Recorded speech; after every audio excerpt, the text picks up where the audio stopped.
Sejam bem-vindos ao From the Future, o podcast que vai te trazer inovações do futuro.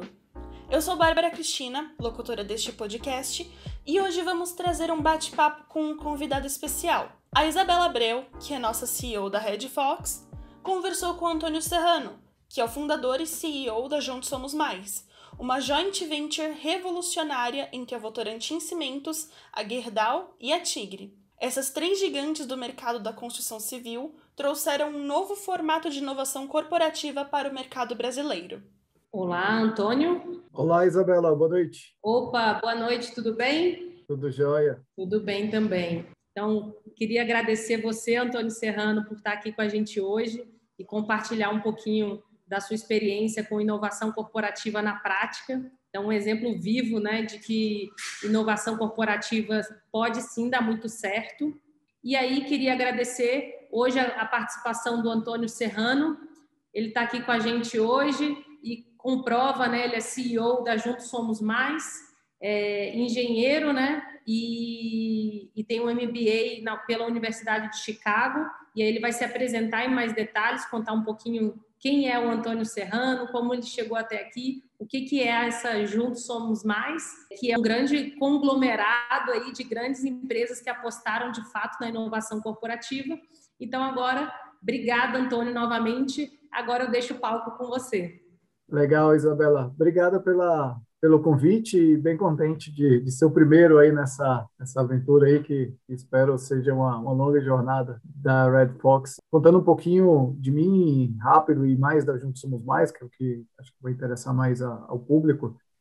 Eu sou engenheiro com MBA em Chicago, como você comentou, trabalhei 10 anos numa empresa de consultoria de estratégia. Em 2014, entrei na Votorantim Cimentos.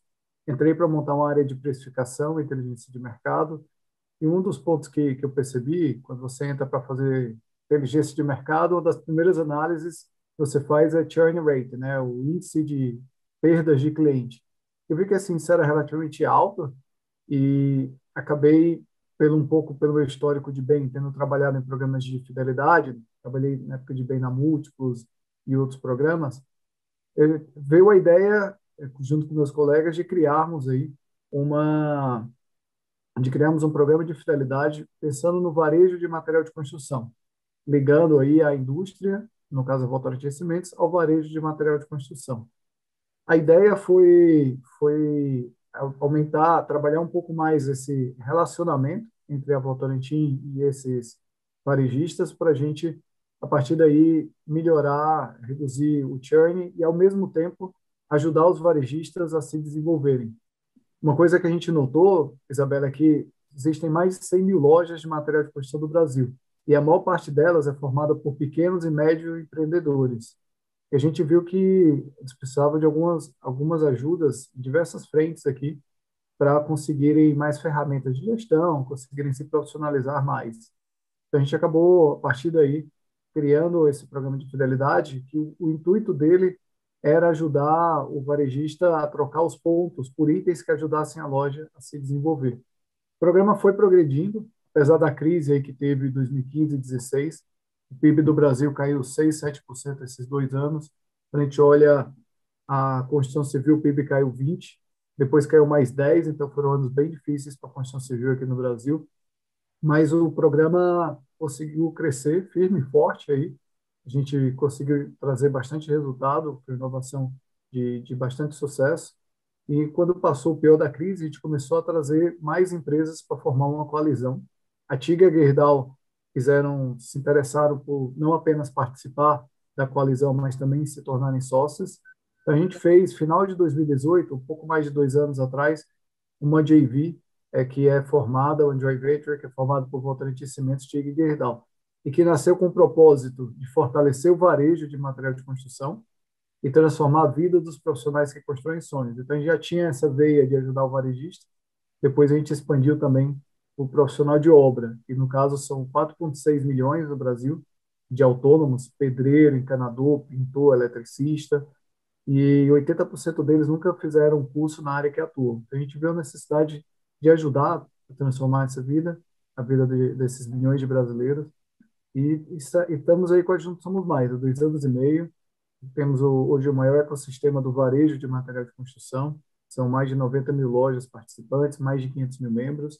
E essa semana a gente anunciou a nossa terceira aquisição, uma empresa espanhola, a operação brasileira de empresa espanhola chamada Habitíssimo, que a gente espera aí que o nosso ecossistema passe de 1 milhão de participantes.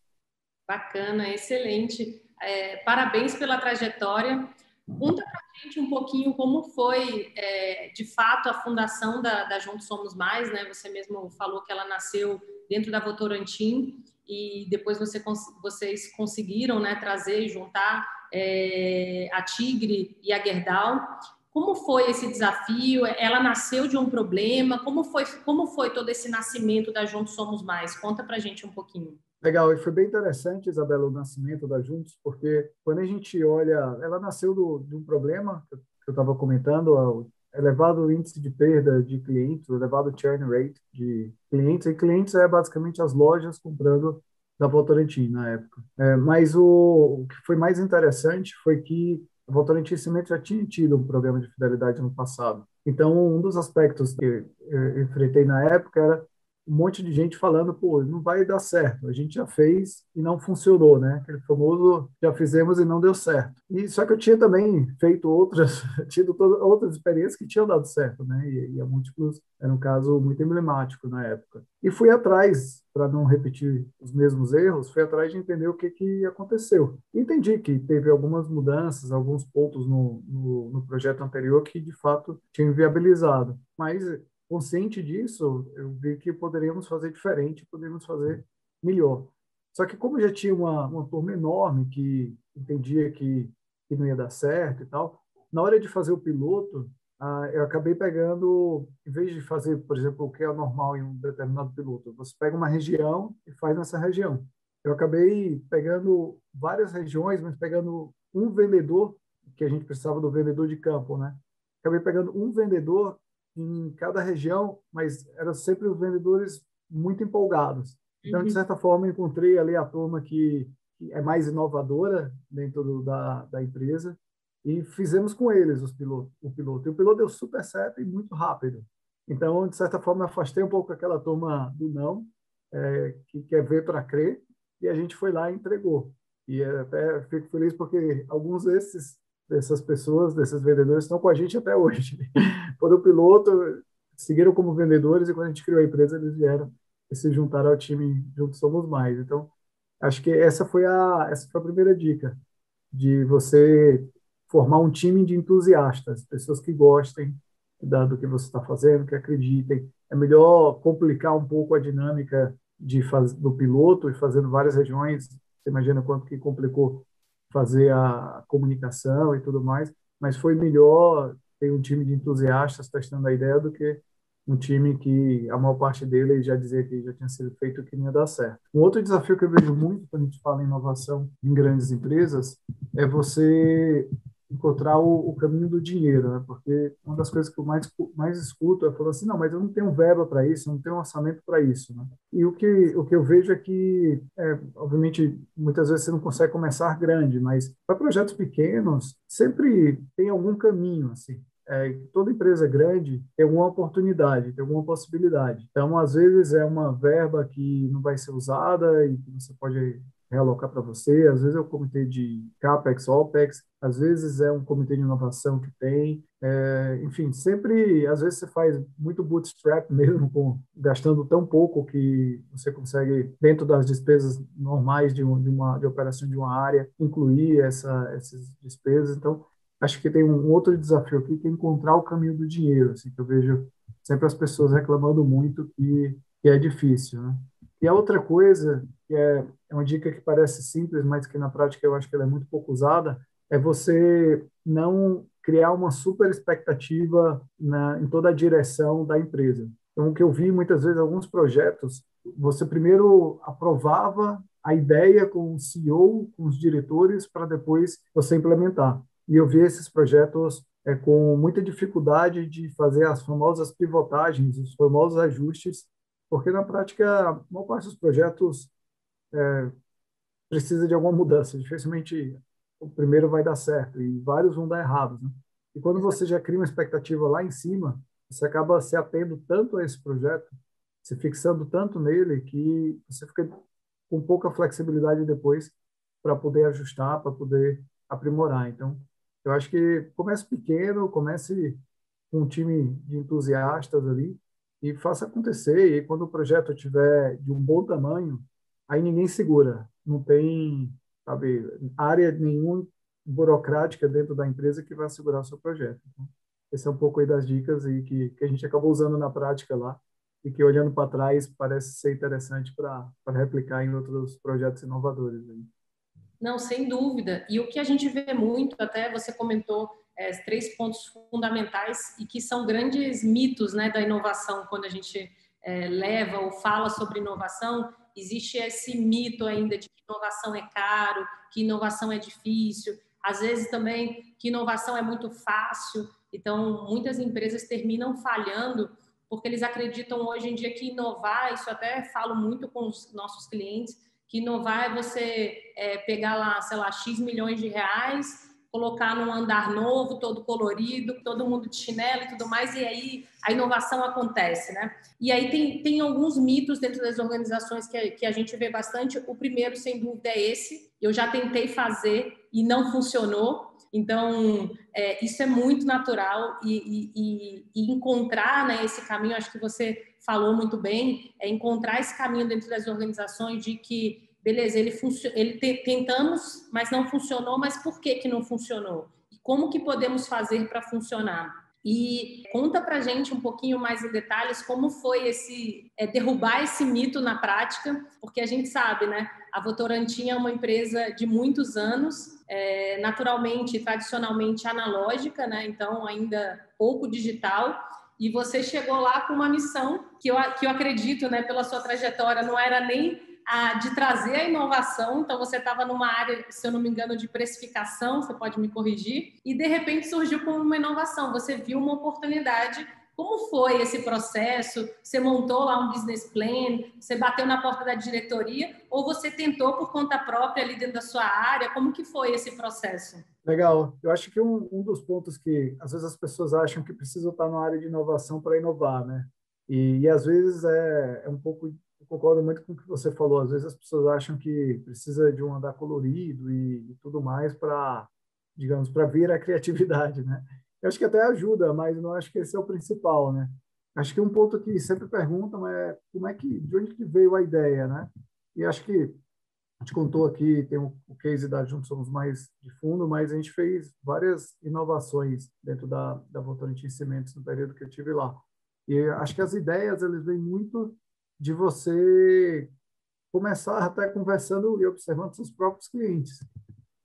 Seus clientes, normalmente, eles já compram algo de você e muitas vezes estão dispostos a comprar mais, pagar mais, né? Então, eles são uma boa fonte de ideias, de inspiração, de os seus concorrentes abordam seus clientes, então você é sempre uma boa fonte de informação de o que está acontecendo, o que tem de oportunidades. Então, uma das coisas que eu fiz muito lá e meus colegas também é sair à rua, conversar com os clientes para entender um pouco qual era a visão dele, o que eles estavam vendo de novidades. Um outro aspecto ainda nessa etapa de geração de ideias é você conversar com indústrias diferentes. Então, no caso da Votorantim Cimentos, o cimento é um bem de consumo. Ele tem uma marca, as pessoas às vezes se referem a ele como uma commodity, mas ele tem uma marca.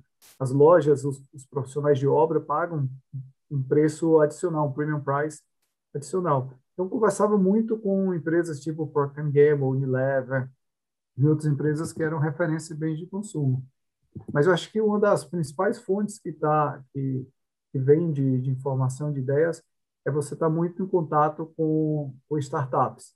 Então, startups são celeiros de ideias, e no meu caso, sou mentor da Endeavor há quase 10 anos, e sou um dos mentores mais engajados lá, e estou aí sempre conversando com muita gente, com muita startup, e discutindo diferentes modelos de negócio.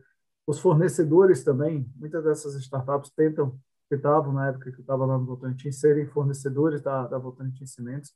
Então, era sempre boas oportunidades de conhecer mais gente, conversar. Então, aí vem, digamos, a ideia, né? E entrando um pouco mais na segunda etapa, né, tá bom, tive a ideia, como é que eu faço, né, que é um pouco da sua pergunta. Eu acho que aqui vai depender muito do que você está fazendo, assim. É, tem várias, no geral, a inovação vai estar muito no que você já faz. Então, você vai olhar as atividades da área. Então, no meu caso, esse que eu dei de exemplo é a parte de inteligência de mercado, mas a gente inovou muito na forma de precificar o cimento para dentro da Votorantim de Cimentos. A gente fez diversas ações nesse aspecto e nesse aspecto a gente acabou criando inovações que às vezes são menos conhecidas porque elas não viraram uma empresa como foi o caso da Juntos Somos Mais, mas foram inovações que a gente conseguiu gerar um diferencial competitivo para a empresa. Isso tem um valor enorme, assim, quando a gente olha, isso é considerado inovação também lá dentro, né? Então a gente foi identificando onde tinha oportunidade, gerando essas ideias que vinham muitas vezes dos times, dos fornecedores, e vendo como implementar. Às vezes, não precisa de muita coisa para implementar. Hoje em dia, as startups estão prosperando porque está muito barato inovar. Hoje em dia, você tem computação na nuvem. Hoje em dia, você consegue fazer um aplicativo mesmo sem conhecimento técnico. Tem aplicativo que faz aplicativos. Hoje em dia, você consegue fazer as coisas muito mais simples do que antes. E tem vários métodos aí também de desenvolvimento de produto em que, enfim, tem várias referências, você vai saber melhor que eu aí, mas você tem modelos que você faz o produto e está operando por trás, mas enquanto não desenvolve a tecnologia, mas para testar primeiro, para ver se funciona ou não. Então tem muita coisa, muita forma barata de fazer, mas algumas inovações vão precisar de investimento aí. Volta um pouco àquela questão de encontrar os caminhos do dinheiro, né? Mas eu acho que antes de você pensar em ser um projeto gigantesco e que volta aquela questão também de chegar lá no CEO e falar que vai fazer o projeto, criar uma alta expectativa, comece no modelo simples mesmo, vai testando, coragem aí para fazer acontecer, para ver o que funciona. Legal. Eu acho que a gente tem um tempo restrito, senão a gente vai ficar aqui horas conversando, que eu tenho uma lista enorme de dúvidas. Mas se você pudesse enumerar, assim, para quem está nos assistindo e quem vai nos assistir depois também, 3 dicas de intraempreendedorismo, né? O que as empresas devem fazer para, de fato, conseguir inovar corporativamente? Quais são as barreiras que elas precisam derrubar? Ou quais são as dicas do Antônio Serrano? Porque você é um exemplo vivo, né? E prático de que realmente inovação corporativa pode sim dar resultado. E quais serão as suas 3 dicas, assim? Legal, acho que para a turma que está, vamos dizer, aí no chão de fábrica, os analistas, os coordenadores, os gerentes, até mesmo os diretores, eu acho que as 3 dicas são: a primeira é você montar um time de entusiastas, não escutando os nãos. Acho que essa é a primeira. Você montando gente boa, que acredita, que quer fazer, que não vai ficar dando muita bola para os nãos. O outro é encontrar o caminho do dinheiro, porque sempre existe na sua organização, nas empresas grandes, sempre existem vários comitês, várias oportunidades de você tentar um pouco. Estamos falando de pouco recurso, nada muito sofisticado. E o terceiro é para você agir rápido, para você fazer, ir lá, fazer, testar, experimentar, sem criar muita expectativa no topo e agindo, tentando agir rápido aí antes que a burocracia o pegue. Assim, quando o pegar, o projeto já vai estar tracionado, já vai estar tão grande que todo mundo vai aplaudir, em vez de todo mundo vai querer ser o pai do filho e vai ver que o filho foi bonito. Então tem um pouco dessa jornada. Então acho que essas são as 3 dicas aí para quem está no chão de fábrica.